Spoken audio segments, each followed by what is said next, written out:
আল্লাহ রাব্বুল আলামিন এই মুলকের 2 নম্বর আয়াত বলেন আল্লাযী খালাকাল মাউতা ওয়াল হায়াতা লিয়াবলুয়াকুম আইয়ুকুম আহসানু আমালা। তিনি ওই সত্তা যিনি খালাকাল মাউত মৃত্যুকে সৃষ্টি করেছেন, ওয়াল হায়াত এবং হায়াতকে সৃষ্টি করেছেন। এই আয়াতের মধ্যে আল্লাহ তাআলা সৃষ্টির কথা উল্লেখ করতে গিয়ে আগে মৃত্যুকে সৃষ্টি করেছেন এই কথা বলেছেন, তারপরে হায়াত। আমরা তো জানি দুনিয়ার হাইসিয়তে আগে মানুষের হায়াত, আগে জীবন, তারপরে মরণ। কি বলেন? দুনিয়ার হায়াত অনুযায়ী তো এইটাই, আগে মানুষের জীবন তারপরে মরণ। কিন্তু আল্লাহ তাআলা এই আয়াতে বললেন আগে মরণ তারপরে জীবন। আল্লাহ রাব্বুল আলামিন এই কথা কেন বললেন? মুফাসসিরিন কেরামগণ এই আয়াতের বিভিন্ন ব্যাখ্যা করেছেন। এই বিভিন্ন ব্যাখ্যার মধ্যে একটি ব্যাখ্যা হলো এই, দুনিয়ার যে হায়াত, দুনিয়ার জীবন, এইটার জীবনই না, আখিরাতের যে জীবন হায়াত ওইটা হলো মানুষের মূল। দুনিয়াতে আসতে অল্প সময়ের জন্য, এই ক্ষণিকের সময় আসতে, তারপরে তার মরণ হয়ে যাবে।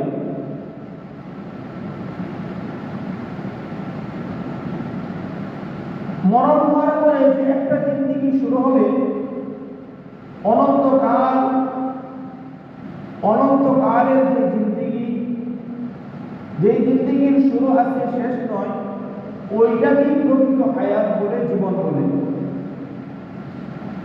দুনিয়ার এই জীবনটাকে জীবনই বলা হয় না। আল্লাহ হাবিব সাল্লাল্লাহু আলাইহি ওয়াসাল্লাম দুনিয়াটাকে একটা জেলখানা হিসেবে উল্লেখ করেছেন।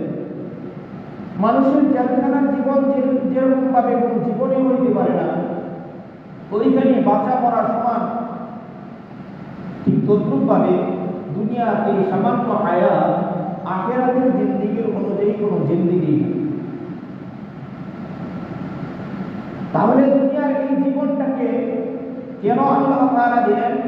আল্লাহ তাআলা দুনিয়ার এই জীবনটাকে দিলেন আখিরাতের যে তার অনন্তকাল যে জীবন রয়েছে, হায়াত রয়েছে, ওই অনন্তকাল হায়াতটাকে সাজানোর জন্য। আল্লাহ রাব্বুল আলামিন সূরা নাহলের এক আয়াতে আল্লাহ তাআলা বলেন,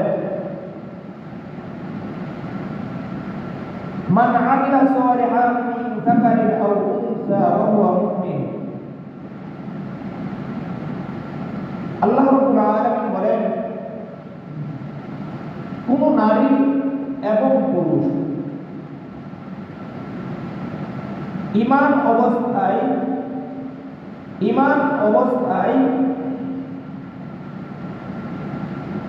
আমিলা সালিহান, নেক আমল করবে।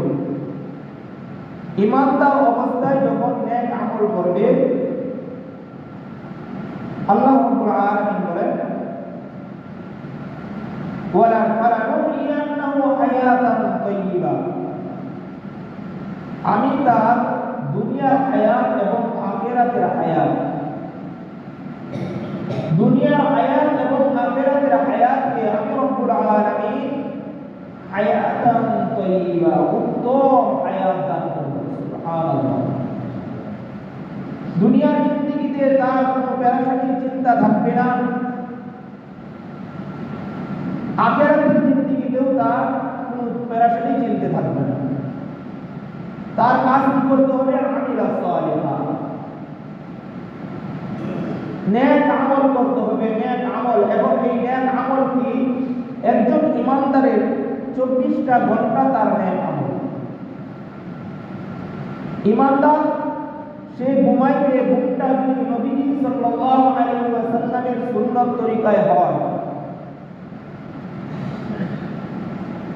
সে যখন ঘুম যাবে বিসমিল্লাহ বলে শুইছে, ডান কাত হয়ে নবীজির তরিকা অনুযায়ী ঘুমের দোয়া করেছে,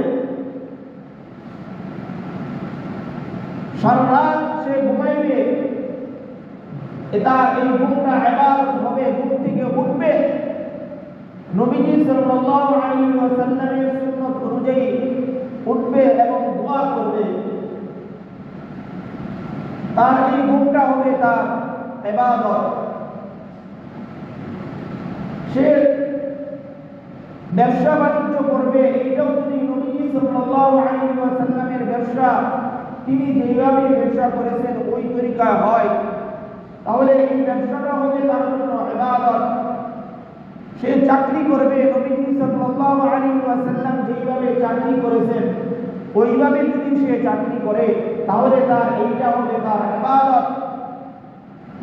এমনকি নবী সাল্লাল্লাহু আলাইহি ওয়াসাল্লামের তরিকা অনুযায়ী যে তার জরুরত পুরা করে, অর্থাৎ প্রস্রাব পায়খানায় যায়, তাহলে তার ওইটাও তার ইবাদত হবে। বলতে পারে হুজুর প্রস্রাব পায়খানা ওটাও কি ইবাদত? হ্যাঁ, নবীজি সাল্লাল্লাহু আলাইহি ওয়াসাল্লাম প্রস্রাব পায়খানার তরিকা শিক্ষা দেন কি দেন নাই? অবশ্যই শিক্ষা দিয়ে গেছেন। আল্লাহর হাবিব সাল্লাল্লাহু আলাইহি ওয়াসাল্লাম যখন ইস্তেঞ্জায় যাইতেন, প্রস্রাব কিংবা পায়খানায় যাইতেন, আগে দোয়া করতেন, আল্লাহুম্মা ইন্নী আউযু বিকা মিনাল খুবুসি ওয়াল খাবাইস। বাম পা দিয়ে প্রবেশ করতেন, মাথা দিয়ে রেখে রাখতেন, ঢিলা মুখ ব্যবহার করতেন। যখন বের হওয়ার সময় হইতেন, আল্লাহর হাবিব সাল্লাল্লাহু আলাইহি ওয়াসাল্লাম ডান পা আগে দিয়ে বের হইতেন এবং দোয়া করতেন, গুফরানাকা আলহামদুলিল্লাহিল্লাযী আযহাবা আন্নিল আযা ওয়া আফানি। নবীজি সাল্লাল্লাহু আলাইহি ওয়াসাল্লাম তার এই তরিকা অনুযায়ী যদি আপনার প্রস্রাব পায়খানা হয়, তাহলে এই কাজটাও আপনার জন্য আমলে সালিহানের কাজ হিসাবে পরিগণিত হবে। ইমানদারের প্রত্যেকটা কাজ, প্রত্যেকটা আমল তার 24 ঘন্টা ইবাদত। এই ইবাদত যদি ইমানদার করে, আল্লাহ রাব্বুল আলামিন বলেন, মান আমিলা সালিহান মিন যাকারিন আও উনসা, কোন নারী পুরুষ যখন নেক আমল করবে, আল্লাহ তাআলা বলেন, ফালানুহইয়ান্নাহু হায়াতান তাইয়্যিবা, তার জন্য আমি আমার পক্ষ থেকে উত্তম উত্তম উত্তম জীবনের ব্যবস্থা করে রেখে দিয়েছি। তার জিন্দেগিতে সে চলবে, এই জিন্দেগি চলার ক্ষেত্রে তার উত্তম ব্যবস্থা করে দেব। যখন মৃত্যুর সময় হয়ে যাবে, এই মৃত্যুটাও তার জন্য উত্তম মৃত্যু হবে। হাসরের ময়দান, জান্নাত, এই সর্ব অবস্থায় সব জায়গাতে তার জন্য উত্তম জীবনের ব্যবস্থা রয়েছে। তার প্রত্যেকটা স্থান হবে তার জন্য উত্তম।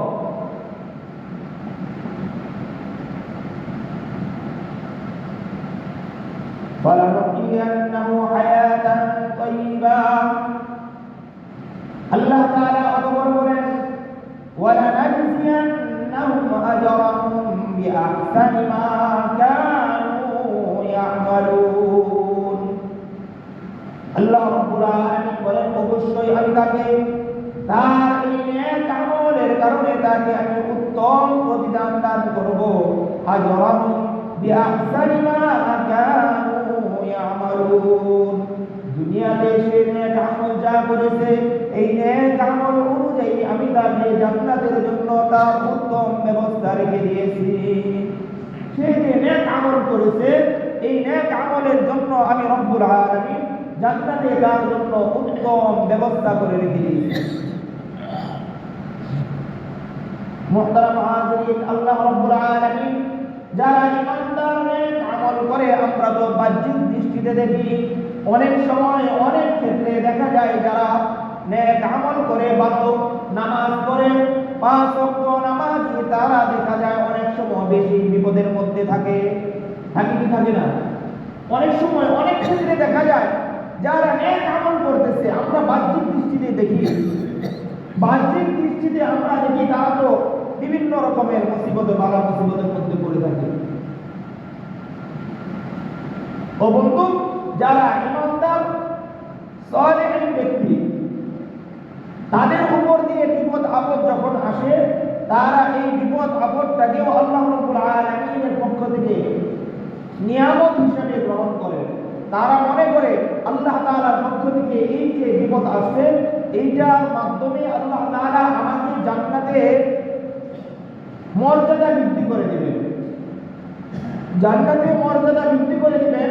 এই জন্য তারা এই নেক আমলগুলো করতে থাকে এবং তারা এই বালা মুসিবতের মধ্যে ধৈর্য ধারণ করে।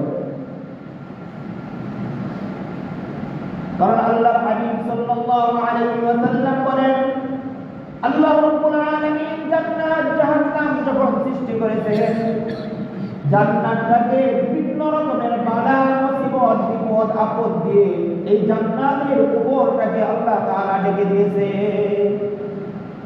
জান্নাত আল্লাহ তাআলা বানানোর পর এই জান্নাতটাকে সুন্দরভাবে আল্লাহ তাআলা বিপদ বিভিন্ন রকমের মুসিবত দিয়ে আল্লাহ তাআলা ঢেকে দিয়েছে। কারণ এই জান্নাতে আসতে হলে তোমার এই মুসিবতগুলোকে টপকিয়ে তারপরে আসতে হবে। তুমি যখন হালাল পথে চলবে, হারাম খাবে না, দেখবে তোমার অভাব অনটন লেগেই থাকে। তুমি যখন হালাল পথে চলবে, লোকে তোমাকে বিভিন্ন ভাবে উস্কাই দিবে। তুমি যখন হালাল পথে চলবে, তোমার বিবি বাচ্চা তোমার উপরে বিভিন্ন রকমের প্রেসার ক্রিয়েট করবে। ও বন্ধু, এই পরিস্থিতির মধ্যেও তোমাকে হালালের উপরে চলতে হবে। তুমি যখন নামাজ পড়বে, দেখবে মানুষে তোমাকে বিভিন্ন রকমের কথা বলে, এই বয়সে নামাজ ধরে দিয়েছে, এখন কি নামাজের সময় হয়েছে, এখনই দেখা যায় এই বয়সে তার শরীরের মধ্যে সুন্নতি পোশাক, সুন্নতি দাড়ি, বিভিন্ন রকমের চিৎকারে বিভিন্ন রকমের মন্তব্য করতে থাকে। সর্বোপরি যখন বান্দা গভীর ঘুমের মধ্যে আচ্ছন্ন থাকে, ঘুম ভাঙতে চাই না, কষ্ট করে এই ঘুমের মধ্যে উঠে, ঘুম থেকে উঠে ঠান্ডা পানি দিয়ে ওযু করে মসজিদের মধ্যে যায়, খুব কষ্টকর বিষয়। সারা দেশের মানুষ অনেকেই অনেক রকম ভাবে তারা রমজান মাসে দিনের বেলা আহার করে, কিন্তু তুমি ইমানদার সালেহ মুত্তাকি হওয়ার কারণে দেখা যায় তোমার এই রমজান মাসে সারা দিন না খেয়ে থাকতে হয়। হালাল রুজি উপার্জন করেছো, দেখা যায় এই হালাল থেকে তোমাকে আল্লাহর ঘরের মধ্যে আল্লাহর জন্য দান করতে হয়, যাকাত দিতে হয়। এই বিভিন্ন রকমের মুসিবত টপকিয়ে যখন তুমি আখিরাত মুখী হবে, আল্লাহ রাব্বুল আলামিন বলেন, ফালাকিয়ান্নাহু হায়াতান তাইয়্যিবা। যখন তুমি আমলে সালিহাত করতে থাকবে, আল্লাহ রাব্বুল আলামিন আপনাও তোমার অন্তরের মধ্যে এমন এক প্রশান্তি সৃষ্টি করে দিবে, তোমার শত কষ্টকেও কষ্ট মনে হবে না।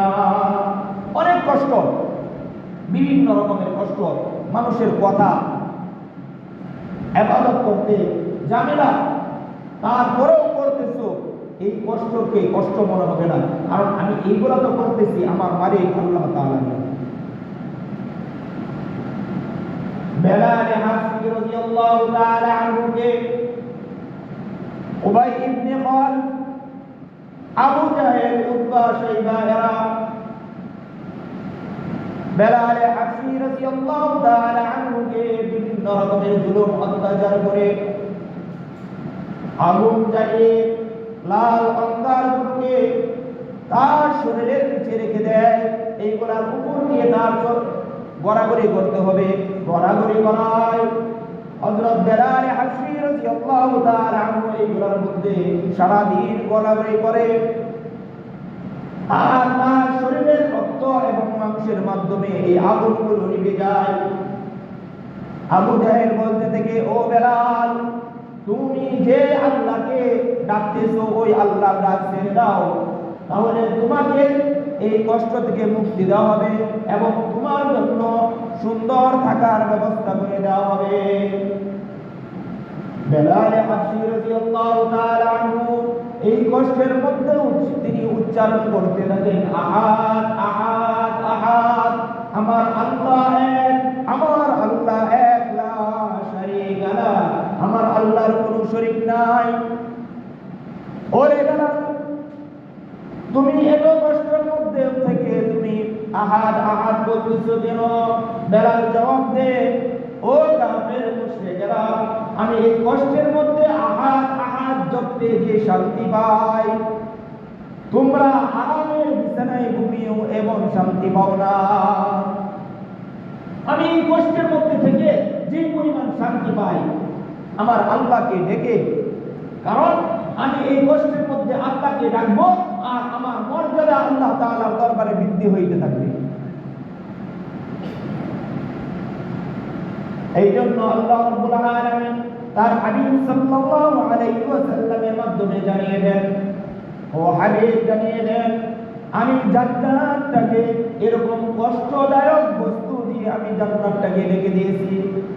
যদি কোনো ব্যক্তি দুনিয়ার এই কষ্ট ক্লেশ দূর করে আমলে সালিহা করে আসতে পারে, আমি রব্বুল আলামিন তার জন্য জান্নাতে উত্তম প্রতিদান রয়েছে।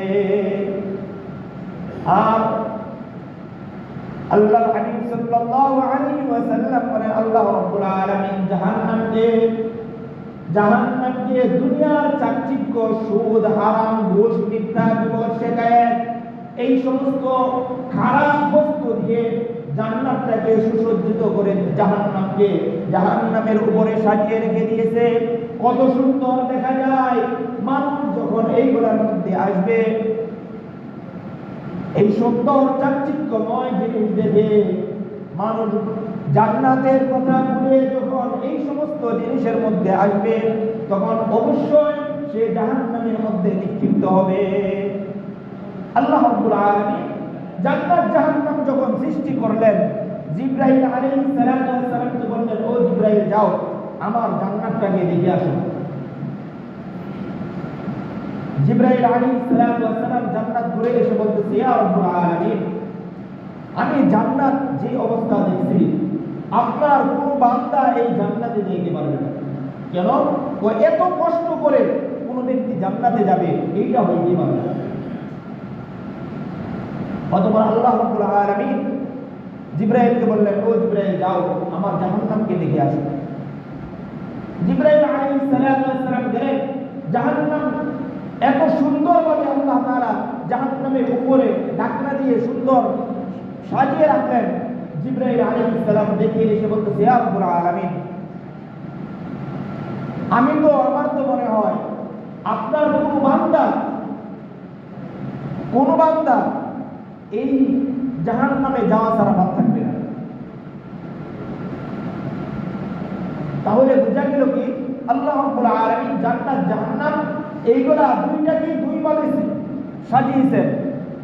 তার উপরের যে উপরের লেভেলটাকে আল্লাহ রাব্বুল আলামিন এইভাবে সাজিয়েছেন, যখন দুনিয়ার কষ্টকে তুমি কষ্ট না মনে করে তুমি আল্লাহ রাব্বুল আলামিনের ইবাদত করে যাবে, তখন মহান রব্বুল আলামিন তোমাকে উত্তম স্থান জান্নাত দান করবেন।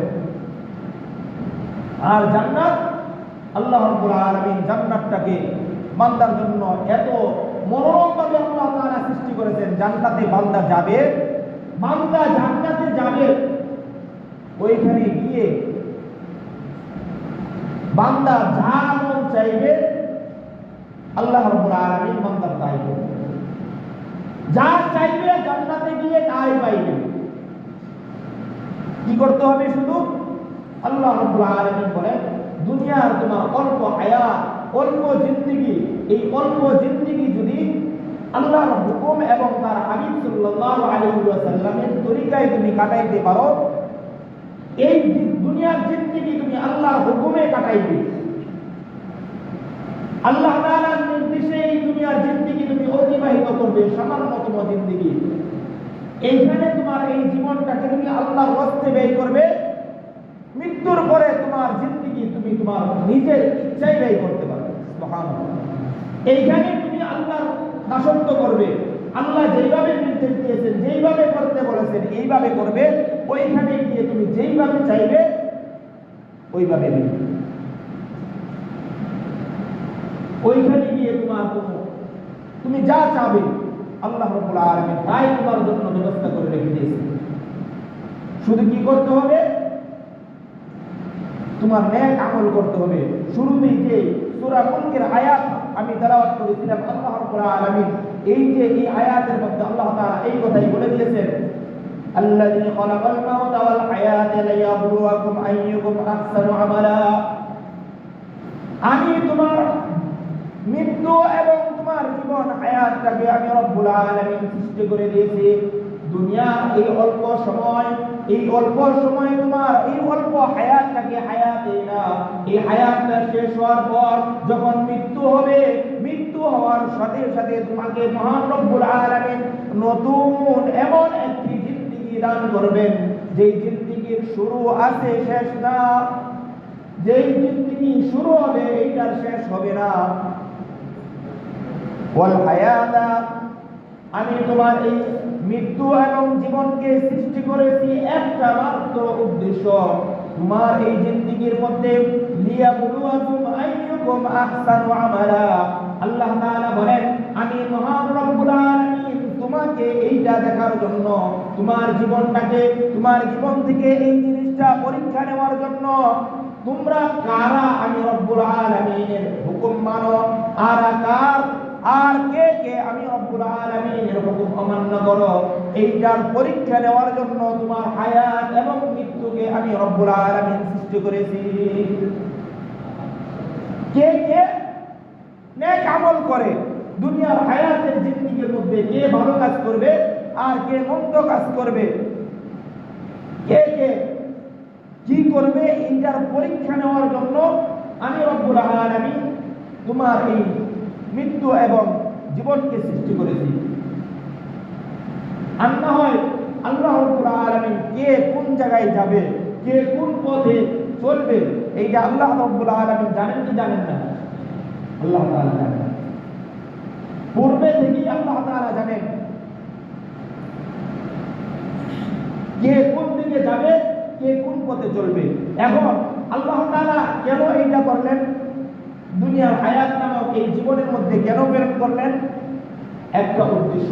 ওই সময় যদি কোনো ব্যক্তিকে আল্লাহ তাআলা এই পরীক্ষা নেওয়া ছাড়া যদি আল্লাহ তাআলা কোনো ব্যক্তিকে জাহান্নামে নিক্ষেপ করতেন, তাহলে ওই ব্যক্তি প্রশ্ন উঠাইতে আল্লাহ তাআলার কাছে, ও আল্লাহ, তুমি আমাকে কেন জাহান্নামে ফেললা, কেন আমাকে দুজকে দিলে? আমি তো ভালো কাজ করতাম,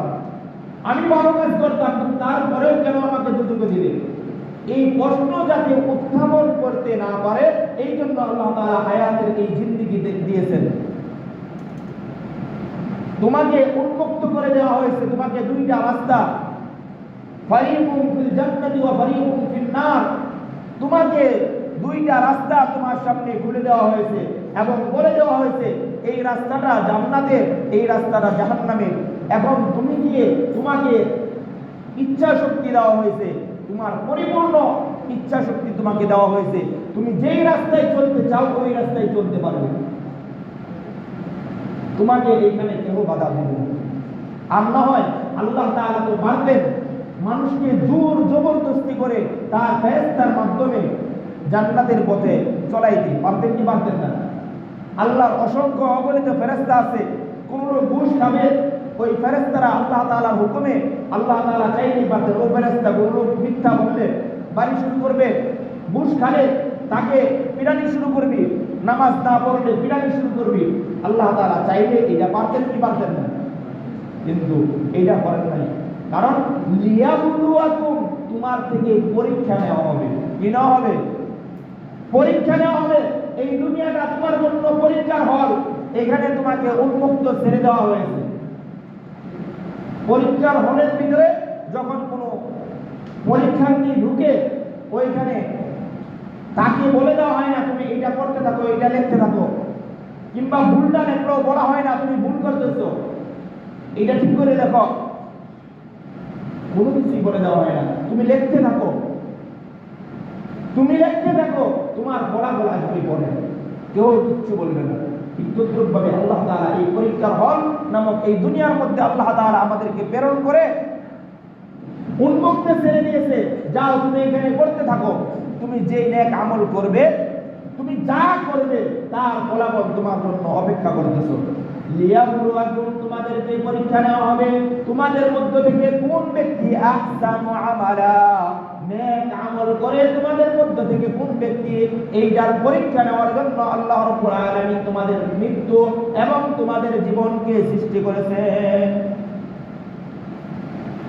তোমাদের জীবন এবং মৃত্যুকে আল্লাহ তাআলা এই জন্য সৃষ্টি করেছেন যাতে করে তোমাদের থেকে আল্লাহ তাআলা পরীক্ষা নিতে পারেন।